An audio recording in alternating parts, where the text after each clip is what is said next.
Good morning, everybody. It's 8:30. Time to call the meeting of October 7th to order. And our first item on the agenda is to approve the agenda. So moved. We have a motion and a second. Any further discussion? All in favor signify by saying aye. Aye. Opposed, the same. Motion carried. Next item, we have two longevity recognitions this morning. And our first one is Susan Cadry. Morning, Susan. Morning.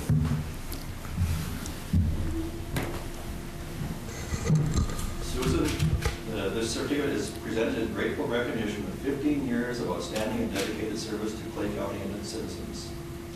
Congratulations and thank you for your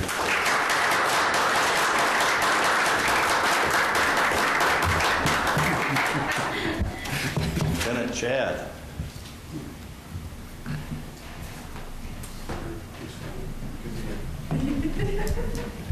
Good morning, Chad.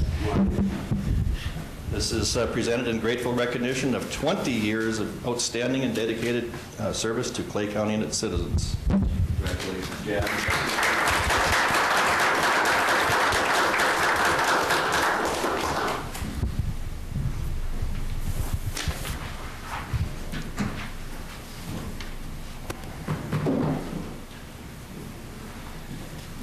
Okay.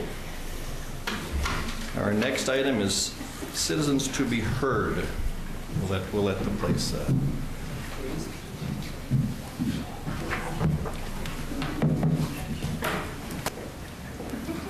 Thank you.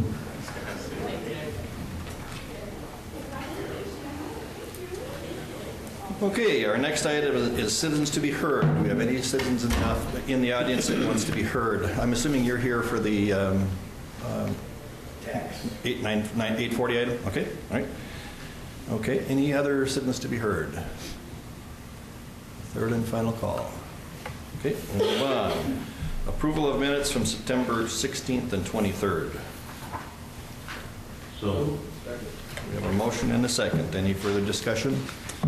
All in favor signify by saying aye. Aye. Opposed, the same. Motion carried. Approval of bills and vouchers. Move to approve. Second. We have a motion and a second.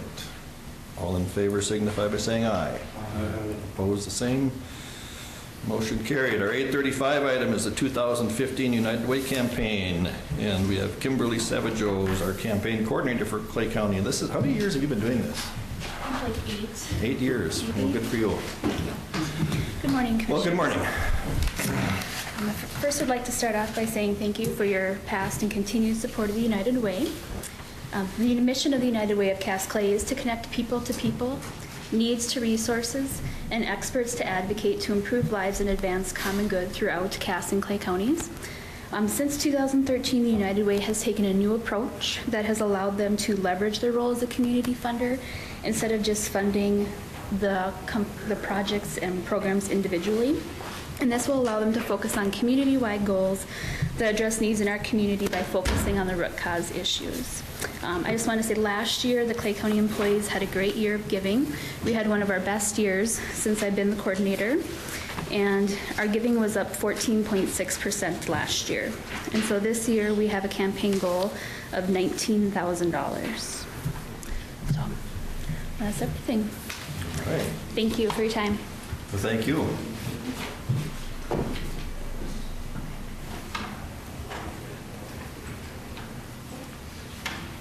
Okay, we can move into our 840 item here. Nancy, do you want to come up? This is in regards to the repurchase of tax forfeit property. Good morning, and I'm assuming that you're Norbert? Nope, he's Tylen. Tylen Kronbeck. Oh, Tyler, okay, okay. Okay, Nancy, do you want to, we did get some information from you by memo. Yep. So if you want to listen. Okay, sure. This property forfeited to the state of Minnesota in July. After it forfeited, I talked to the city of Holly, which I usually try and contact the cities to find out if there's people living in the property or whatever. Tylen was living in the property, and we went through the process of an eviction process. So we went to the judge The judge ordered, Thailand had 2 weeks to come up with the money to pay for the delinquent taxes. He did bring in a check for that amount. I have it on my desk. Norbert Wolfswinkel actually owns the property but is selling to Thailand on a contract for deed. He did indicate to me that Thailand is almost paid up on the contract. The letter from Norbert is stating that he was hoping that you would let Norbert repurchase it so Thailand would be able to, he'd be able to give him the warranty deed off the contract when he's fulfilled it. I am assuming that once the contract for deed is paid in full, that he'd be, Thailand would be putting that money towards taxes in the future.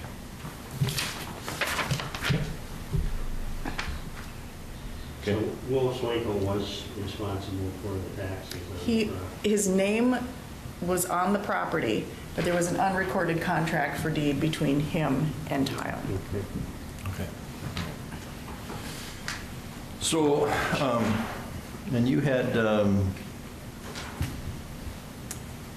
read your recommendations here too, and there was, didn't you have some other I said stipulation if in there? you that- decide to approve, there is additional, I haven't showed this to Thailand yet. I would ask that that contract for deed be recorded at the same time as the state deed, so then at least he has something on record stating that he does have an interest in the property. Okay, all right. And he does have it, and I've looked at it, and it's recordable and all that. Okay, all right. Any reason for Jenny to? Nancy and I worked on this prior to the eviction. We talked, and then we filed the court documents for the eviction, and we went to court, and we did all that. And then subsequently, we've talked about whether or not Mr. Kronbeck can repurchase versus Mr. Wolfswinkel. And so in that, we decided to get the letter from him, get his approval, and allow the repurchase if the board deems it appropriate. It's like any other repurchase where the board just needs to decide whether it is in the best interest to maintain the property as state property or to let it go back into public ownership. Well, clearly going back to public ownership is of our best interest, I would think. So it's, I'd rather have somebody paying property taxes on it than sitting there not.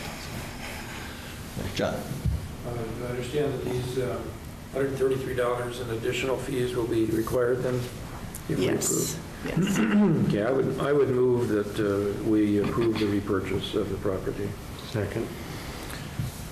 Okay, and that is the actual, it's to approve the repurchase by Norbert Correct. Wolfswinkel. That's right. Yeah. Correct. Okay, so we want that reflected in the minutes as well. All right. Okay, we have a motion and a second. Is there any further discussion? Did you have any comments that you wanted to make? No. It's looking like it's going to go your way, so. Thank you. I'd like to say All right, all in favor of the motion signify by saying aye. Aye. Opposed, the same. Motion carried. Okay, good luck. thank you. I appreciate it. You bet.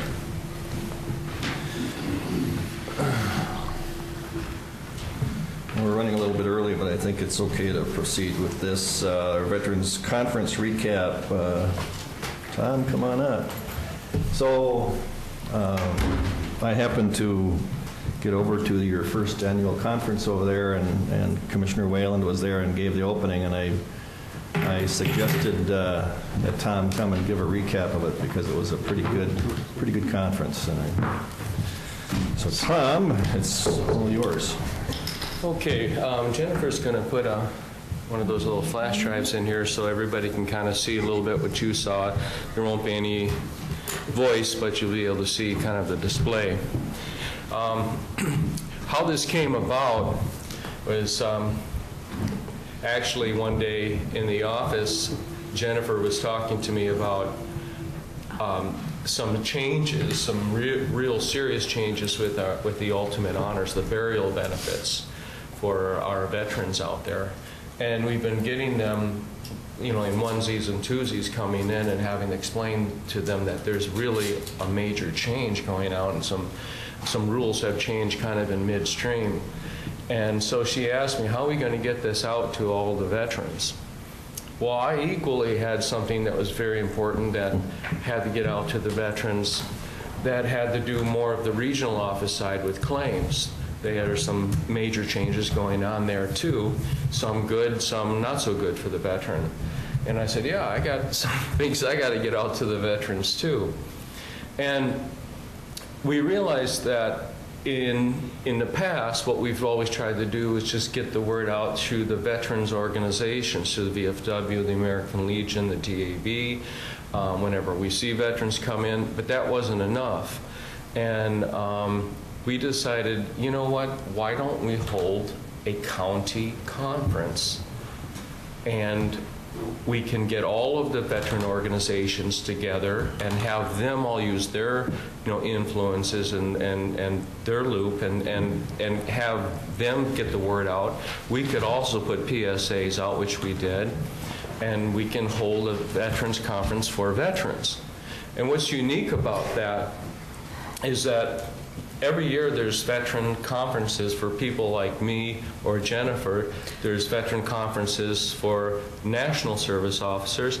There's veteran conferences for like the VA folks, and there's veteran conferences for the individual veteran groups, for their officers. Can I interrupt just a moment? Yeah. I don't know how to make this project. Well, maybe we need some IT help. We'll get it. Okay. We'll get it. So, so there's conferences for all of these folks, except for the veterans, which is kind of, it just hit us, like there should be a conference for veterans where veterans out there can come at least once a year and find out what changes, what benefits are, and feel at home and ask questions. And I said, let's start this, let's do this. And so I came up with the idea and she did all the work, which is usually how it works. So she put together this slideshow for you that hopefully we'll have real soon. Sorry. Yeah, we'll get there. Yeah. And We're running a little early, so you got time. okay, So okay. Here comes our man right now. Okay. Oh, Is this where that music comes in about the hero rides in? Save the day? Oh, that seems so simple now. Thank you. Oh, There we go. Start the Thanks so much, Mark. Thanks, Mark. Okay. So I'd like to put your attention to the very first ever Clay County Veterans Conference. And in checking around, there has been no county veterans conference anywhere. So really happy to say that this particular county, Clay County, has kind of like stolen the lead in leadership on veterans issues, and kind of proud about that. So it kind of gives you, that's the inside of the VFW, which agreed to host the conference, and so you see there's many vendor tables there from different organizations. And in the corner there, Levon Liversage, and she's the director of the VA, and the public affairs officer, Peggy, is there. So there were some moments of levity there, too. Yeah. We were feeling pretty proud of our accomplishment. So you're posting the colors and saying the Pledge of Allegiance. How many people attended? We're looking at the sign-in sheet, and there was about 70-something on the sign-in sheet, but there were people that we saw trickling in and not going to the sign-in sheet and going out. So probably over 100 people came, and really for not advertising it for very long and being the first one, I think that was really well, really good. I agree. Yeah. I think next year it'll be doubled or tripled. And the yellow ribbon put together, well, two commissioners were there, or 3 commissioners were there. You saw the food, and that they put together and it was all free.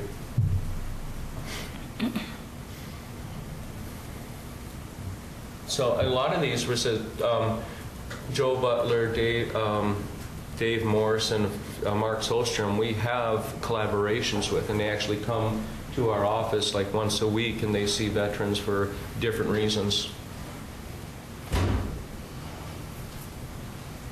So, and it went to 4 o'clock, didn't it? went right to 4 o'clock. So it was steady. And there was plenty of questions, and a lot of veterans felt that they learned some things and got some help that they absolutely didn't know about.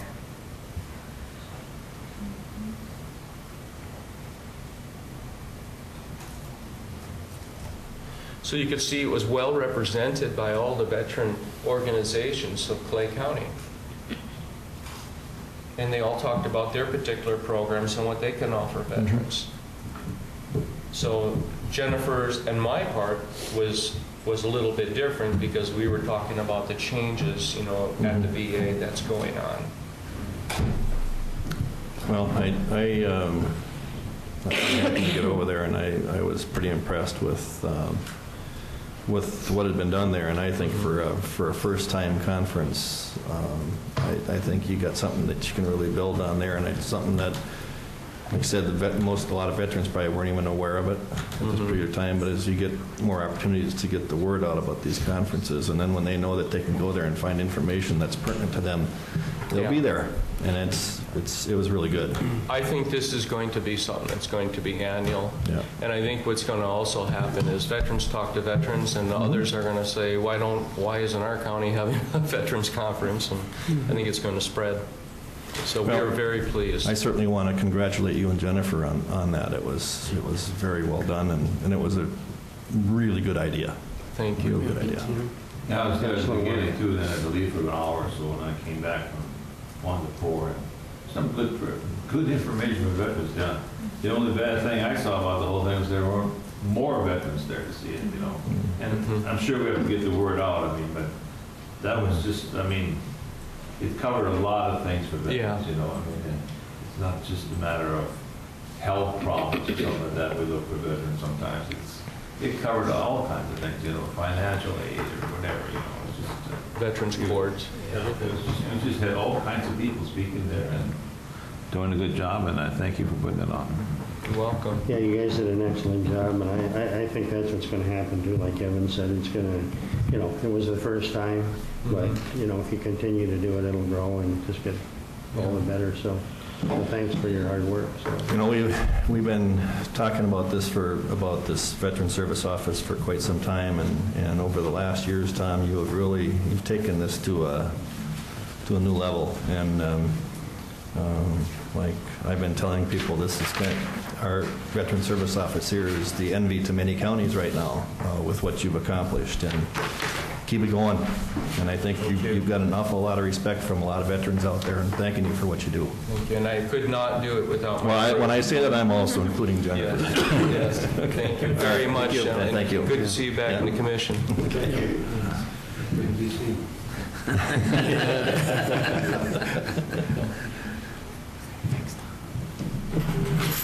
Thanks, Jim. All right, Kathy. Early. Yeah. Good morning. Good morning. Good morning.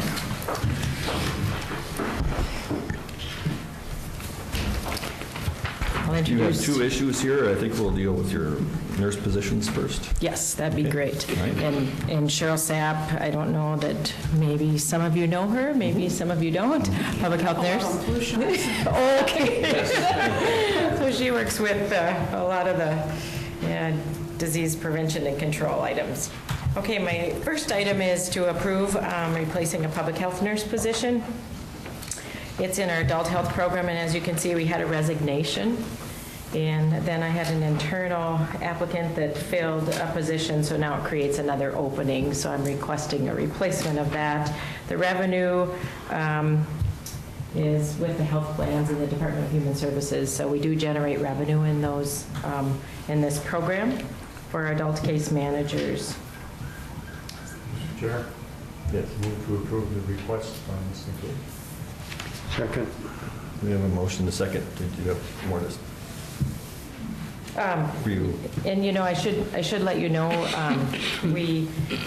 because of the vacancy that's going to occur next week, I had talked with Brian and we advertised knowing that I hadn't received approval yet from this board, and that, of course, you could have denied that request. But we wanted to get the ad in just to get the applicants going and the ability to fill that position.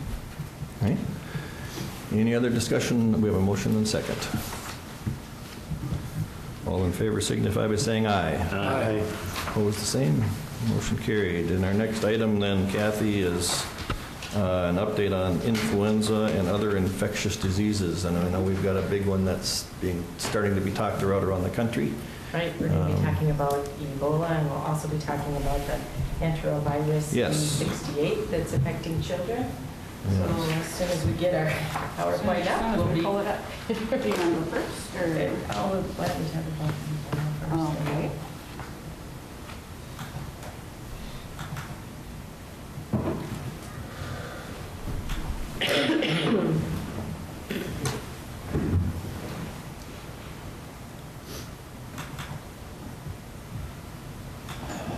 Okay, Ebola, hot topic in the news, right, gentlemen? Everything seems to be changing almost on an hourly basis with Ebola as far as cases. Let me get you to talk a little bit more into your mic there. Sorry. Here, thank you. Yep. The Ebola numbers, the statistics with laboratory testing and confirmations, deaths, and people that are experiencing this is changing on a daily basis, almost hourly some days. So as of October 3rd, 7,470 cases, and this is in Guinea, Sierra Leone, and Liberia. And 3,431 deaths have been reported in these three countries, and that is changing very rapidly. We do have 2 cases in the United States. We have the gentleman down in Dallas, Texas that's hospitalized, and he was downgraded to critical about 36 hours ago, and that has been unchanged according to the CDC website. And then there is also a gentleman in Omaha that arrived yesterday that contracted Ebola as well. He is an NBC news photographer. So transmission of this virus is through direct contact, broken skin, mucous membranes with bodily fluids, blood, urine, stool, breast milk, saliva, sweat, semen, and possibly skin, as well as emesis. And I know that they're saying that this is, it's changing, but there is no airborne transmission as of this time. And you're not infectious until your symptoms appear. Outbreak identified the first case in a 2-year-old who died on December 16th of 2013, presumed ongoing for several months. West African countries are experiencing the largest Ebola epidemic in history, according to the World Health Organization. Secondary, unrelated outbreak of Ebola is currently going on in the Democratic Republic of Congo. Index case butchered a bush animal, subsequently became ill and died. And I apologize, I did not update the cases, but as of September 24, 70 cases and 42 deaths. Symptoms of this virus is a 2 to 21 day incubation period, averages 8 to 10 days. First notable symptom is a fever greater than 101.5, severe headache, muscle pain, weakness, diarrhea, vomiting, abdominal pain, and unexplained hemorrhage, bleeding, or bruising. I did hear in the news that there was a lady that was older than 60 in Chicago yesterday that had told the flight attendants that she wasn't feeling well, and so when they landed in Chicago, they had EMS first responders that showed up in full protective gear, but it was not anything that they had to be concerned about, and they transported her to a hospital in Chicago. Treatment is IV fluids, minimal trauma, manage the shock and organ failure, treat other infection as they occur, death possibly within 6 to 14 days after onset, and the recovery is weeks to months. What about here in Minnesota, and what would we do if we had a case? I believe all of the hospitals in the nation are taking a look at their isolation and quarantine plans and preparing for this just in case, because we are such a mobile society, and you know, it's a matter of hours from anyone that's traveling from foreign countries to arrive in the United States and that. And public health is also starting to look at that. We have our regional emergency preparedness meeting next week, and we're also going to be looking at our isolation and quarantine plans from Minnesota Department of Health. Controlling of the outbreaks, identifying cases and initiating isolation and quarantine, identifying contacts of the ill and deceased, and tracking the fever watch for 21 days, ascertain all chains of transmission, identify deaths and assure safe funeral and burial practices, coordinate efforts with healthcare facilities. And that's kind of the end of this one. Any questions from you? Yeah, excuse me, I guess I'm curious as to how they do treat it for these, these 3 that came back. Right. And they were, and within a week or 2, they were well. Right, there's no antibiotic or anything to take care of this virus, so they're basically treating the symptoms. Obviously, the earlier they can diagnose these cases, the better chance this person has of survival. We have many people over there that are serving on medical missions and things like that. Obviously, in the United States, we have a much better infrastructure for treating these folks than they do in any of the African countries. How also does public health interface with, they're going to go to a hospital, they're not going to come to public health. Right. What's your role going to be within the hospitals? Well, and like that last slide, our role is to really do the case investigation and contact investigation, and then initiate the isolation and quarantine in homes if there's a need. Okay. But we will be communicating directly with those healthcare providers, the hospitals. And there seems to be mixed messages. Many of the administrators say we're all prepared, and nurses say no, we're not. Is it just fear that the nurses think they're not prepared? Right. There is a lot of fear. It's something that will be new here in this country, and there's great fear. It's a horrible illness, But the personal protective equipment that's used and the isolation precautions are standard in all hospital systems, so that's the precautions. And we have all that equipment ready to go? Yes, they have all of that available. Thank you. Wayne? Thank you, Mr. Chair. What do you hear, if anything, about any progress being made on the vaccine for this virus? And they're still working on that. They're doing a lot of testing, but I don't know exactly. We haven't heard any timeline from CDC as to when that would be available. Would a vaccine for this come from an international type of situation, or from the United States? Do you hear anything regarding that? The CDC works with a number CDC. Right, the Center for Disease Control. Thank you. Sorry, yes. They're working with a number of facilities that would manufacture. Okay, so down the line, it is a possibility. That's the hope. Thank you. I have a question. So going back to Commissioner Everett's questions, to figure out how one has this, are there indicators? Do they do a blood draw and they can see a specific micro? So there's something that's identifiable that says they have Ebola. Right. Exactly. Okay. Yeah. Okay.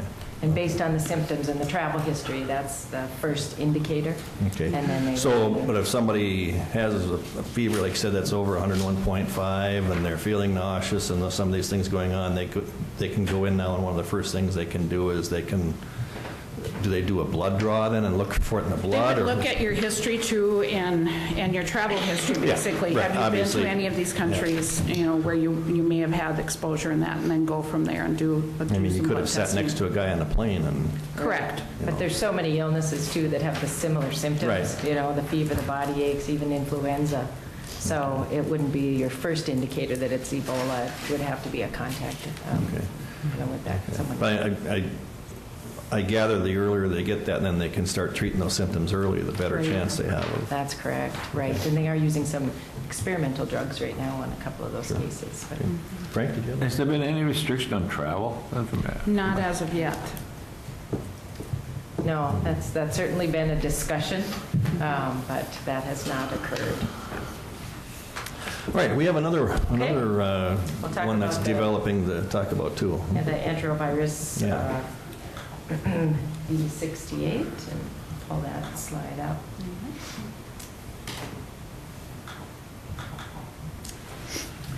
And this is also been in the news affecting children.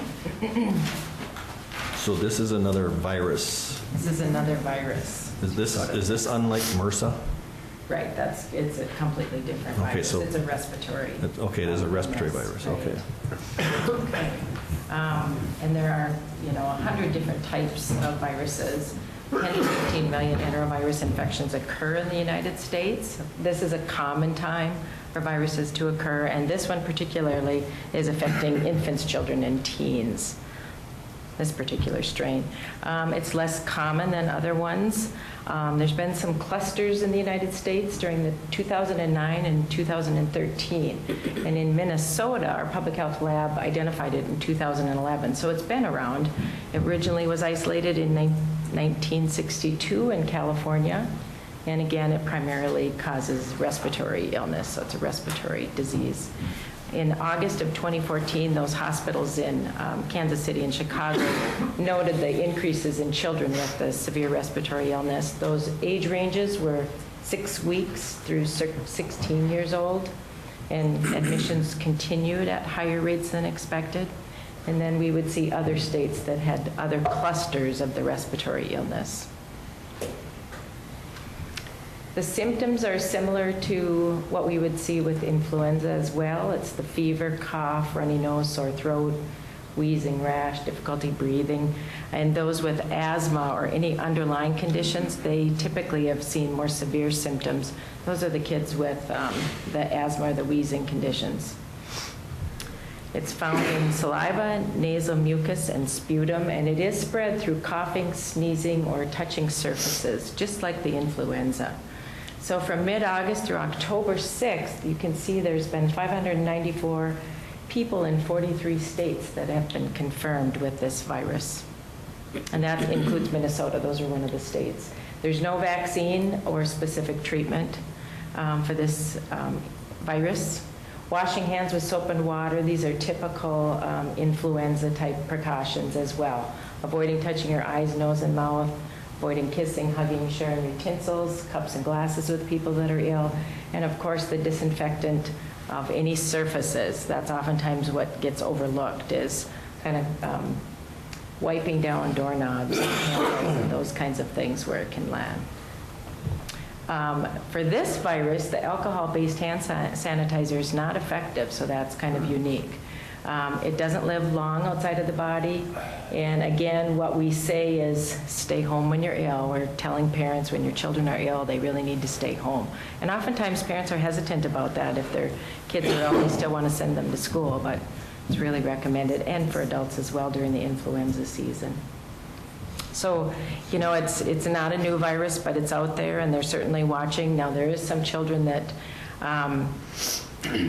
that have some paralysis or some weakness in limbs, so they're really doing some testing now to determine how that is, if that's part of that D68. That's a fairly new symptom that they aren't sure about. So they're still doing testing on those kids that have that partial paralysis, whether it's temporary or permanent.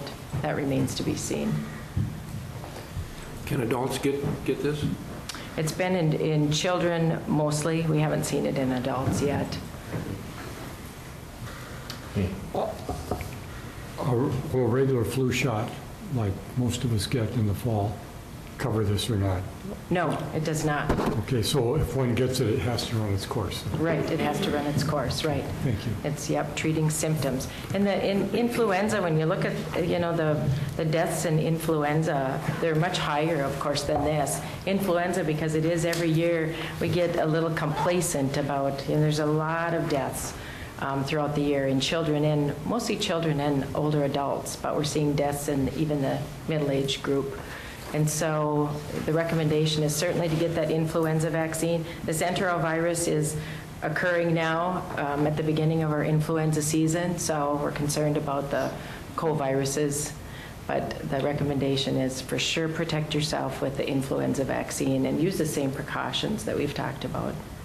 The influenza shot, how long is that good for once you have it? Well, it's good. If you have it in September, is it good through the whole season? Yes. It Yes. is, okay. 'Cause I know I talk to some people and they say, well, I'm going to wait till November or December to get it because I want to make sure it lasts through the flu season.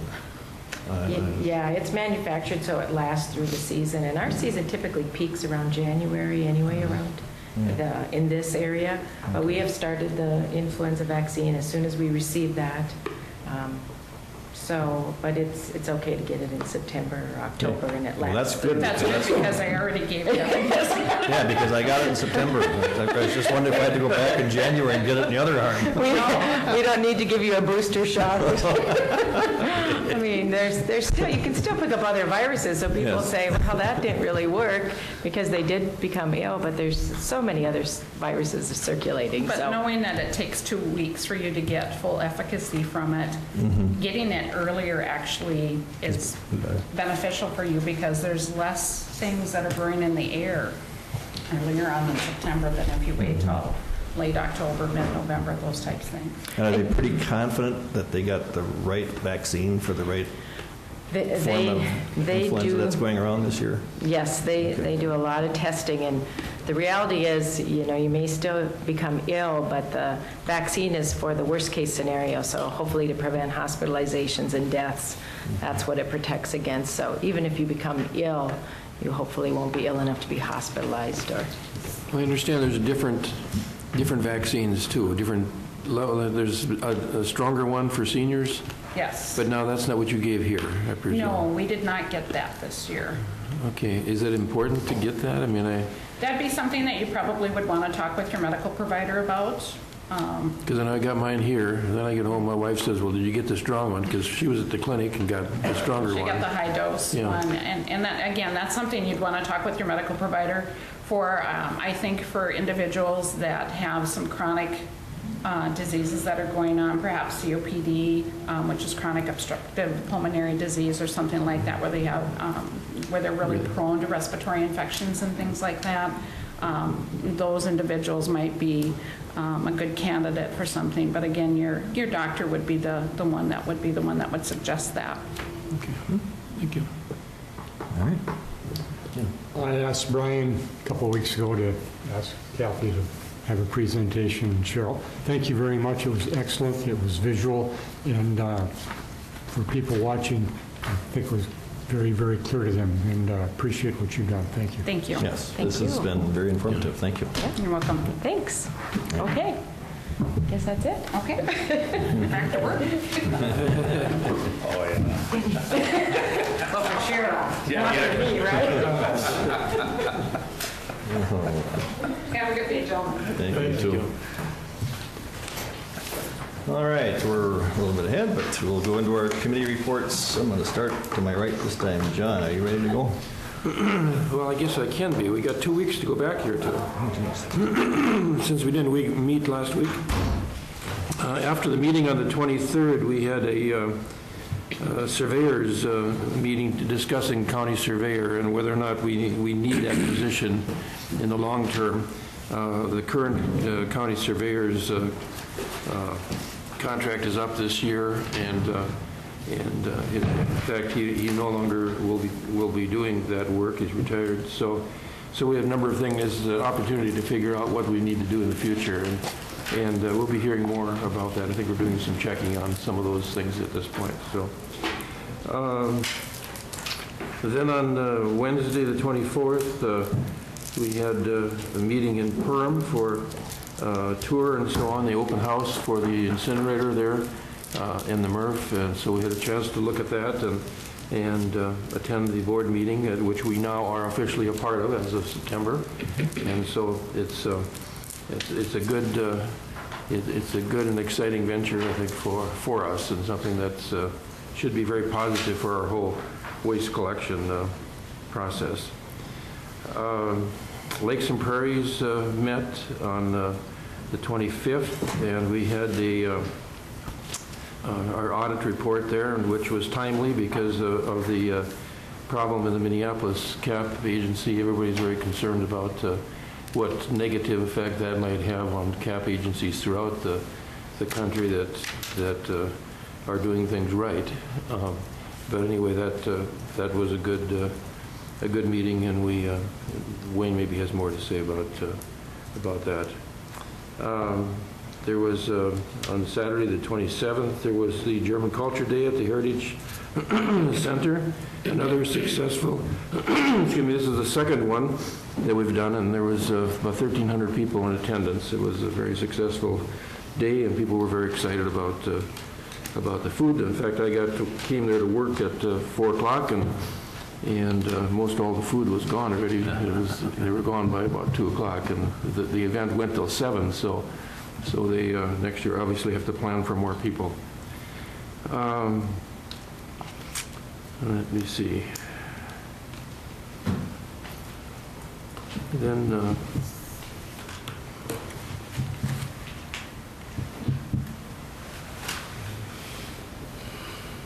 I think that's it. Oh, the public health meeting last week. I was down to the city for the site visit for the Woods Johnson grant for sharing public health concerns, and of course with our partnership for health here, we're one of the people that are featured in that, and we had a chance to talk about our system and hear from others in the state. It was this wasn't a national meeting; it was a site visit from Minnesota. So we just heard from the national leaders, staff for it, and from the different projects in Minnesota, and everybody seems to be moving along with the process, and it's exciting to see that the different kinds of partnerships and collaborations that are developing, and I think it'll be good for all of us. That's it. All right. Grant. I attended the Veterans Conference. That's already been discussed.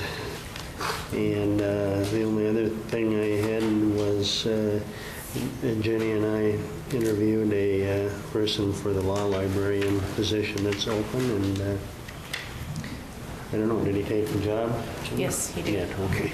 So we've got a new law librarian. So that was it for me. All right. Wayne.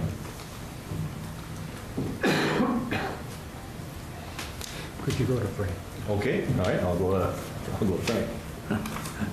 My main meetings were with FMCOG. The executive board met, I think, 3-4 times. We met. We're hiring a new director and stuff. So we had interviews, and then after that, discussions and stuff, and making the final decision on that.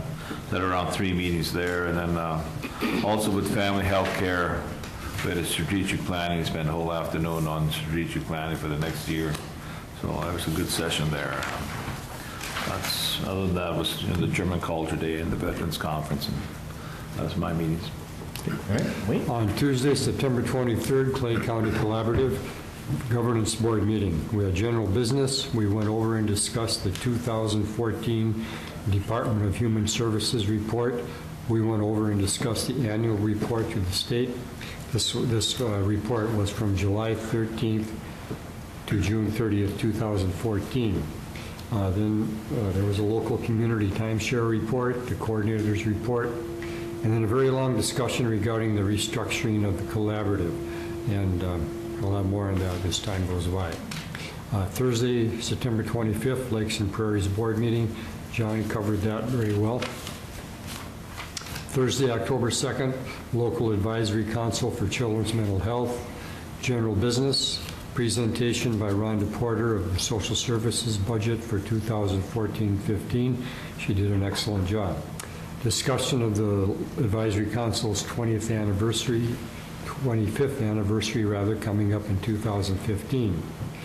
We approved the 2014-2015 work plan. Election of officers, Melissa Varani, and Carolyn Sternad were elected co-chairs, Beth Zimmerman treasurer. Then we had agency reports from Clay County Social Services, Prairie St. John's, Clay County Collaborative, Lakeland Mental Health, Kindred Family Services, Lakes and Prairies, Head Start, Mobile Crisis Unit, Clay County Public Health, and MSUM Counseling Center. And the meeting was very well attended. That's all I have, Mr. Chair. All right, very good, thank you. Okay, going back, I was also at the Perham open house and board meeting. However, I got there a little bit late for the board meeting because I had on my calendar that it was at 2:30 and that started at 2. So thank you, John, for being there in time for the start of the meeting. It was a really good tour. It was an eye-opener. I was particularly, we also toured the incinerator itself, and it's quite the operation. It really is something else. But then the part that we were very interested in to see how it works was the MRF, and that's the material recovery system. And it was quite impressive. And as you know, we're looking at something like that as an option here in Clay County to be able to do more sorting and recycling of our product, to also extend the life of our landfill as well as the amount of stuff that goes to Perham to incinerate. So, but that's going to be a long process. We're in the beginning stages, so working together with the city of Moorhead on that, because that would have to coincide with the transfer station that's within the city of Moorhead. So it was very interesting to see that. I also then, as mentioned several times, was at the Veterans Conference that was put on by our County Veteran Service Office. And then the other meeting I had was the meeting of the Clay County Joint Powers Board on October 2nd. And that one, the main topic of agenda that day was, we had Dr. Bob Zimmerman from the city of Moorhead and Jody Martinson from MnDOT, and going over all of the upcoming projects, primarily for 2015, that are going to have hopefully positive impacts within the area. There's Jody talked about several projects that extend all the way out into Becker County that still have impacts on travels by some of our county citizens here in Clay County. One of the big ones locally here for those in the metro area, the Highway 10 corridor, how it comes from west going east, it comes down Main Avenue, and then right when you get to 8th Street, they want all these semis to turn and go south that block and then go over and turn onto Center Avenue and head out onto Highway 10, and it's just got lots of bottlenecks. It creates a lot of headaches, and there's I think there's some good plans in the works to improve that process, and I think we'll be seeing that work being done in 2015. So hopefully that'll increase and improve the traffic flows within that center part of Moorhead. That's all that I had. Brian? Well, thank you, Mr. Chair. It's already been addressed, the surveyors meeting, and one of the things that Dave Overbo is going to do is meet with several of the local engineering firms to kind of decide some options that we're looking at in regards to trying to collect corner information and the GIS coordinates for laying out the coordinates for the county, and we're trying to look for an option that'll give us the most bang for the buck in regards to collecting corners and things in the survey. So I think we're making some good progress there. Lori and I met with Steve Larson from the Juvenile Center, and you folks, a couple of you have been meeting with him very soon in regards to a revised budget for 2016. It changes his dynamics quite a bit with the contract for Cass County. So we've been talking with him about that. Spent some time, of course, on personnel issues that's kind of ongoing when we're as large of an organization as we are. I did, last Thursday, was down at Fergus Falls for some MCIT, put on some training, and Jennifer was from HR was there, and so was Jenny, attended that. We gave presentations on workers' comp and just kind of the reducing our risks in many different areas with insurance and making sure that we have the certain schedules out, and it was just a good refresher to talk to those folks. We had a conference call with Mike Ringel in regards to some other issues, and we met with Solid Waste, HR, and myself with some classification issues, concerns going on there. We met with I think you were there, Kevin, or Commissioner Campbell was there on the assessing collaboration that we were talking about with, I think, yes. Commissioner Everett was there as well. Oh, yeah. And looking at some additional collaborations there, if possible, with the city. Met with Darren on some budgeting issues, he wants to be more informed on the budgeting issues, so we're going to spend a little time on some educational issues there. And then I did attend the Minnesota Association of County Administrators annual conference. That was Wednesday afternoon, Thursday, and Friday, and we had that's in conjunction with the Human Resource Directors as well, their annual convention, so there's a lot of personnel issues. One of the topics, of course, was the psychology of employee complaints. And I think that's really relevant when you get into the workplace and you look at the different personalities that you work with, and you want to attempt to get optimum performance out of your employees. How an employee works in their work environment and their coworkers and all that really comes into being, and I think all of that needs to be taken into consideration when you talk about that. One of the topics too was workplace bullying and the value of respect. And there's lots of discussion of bullying in the schools and things like that, but don't kid yourself, it takes place in the workplace too.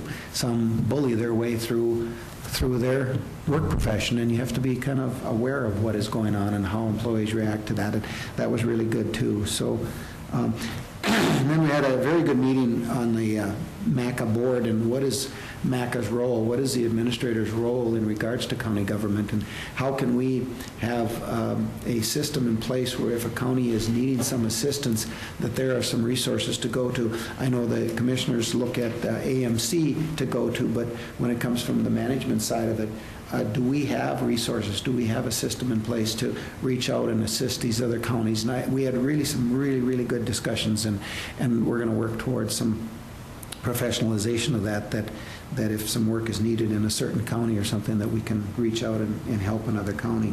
So I thank you for allowing me to attend that. I think it was really good. I did not attend the Joint Powers and the Diversion meeting last week because of my absence to that conference. We did have just a little bit of a discussion on the trails issue. I sent out an email to Commissioner Gross, and they're looking at putting together now for the Agassiz trails a committee.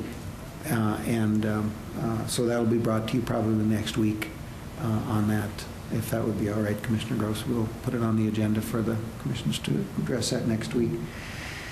DMV building is all finished, all the final walkthrough and every adjustment and paint adjustment and everything is done. And did some personnel evaluations. That was kind of my time spent. Thank you, Brian. Say, Brian, the November 6th Clay County Joint Powers meeting, we're scheduled to have Steve there from the North Regional Juvenile Center giving an update on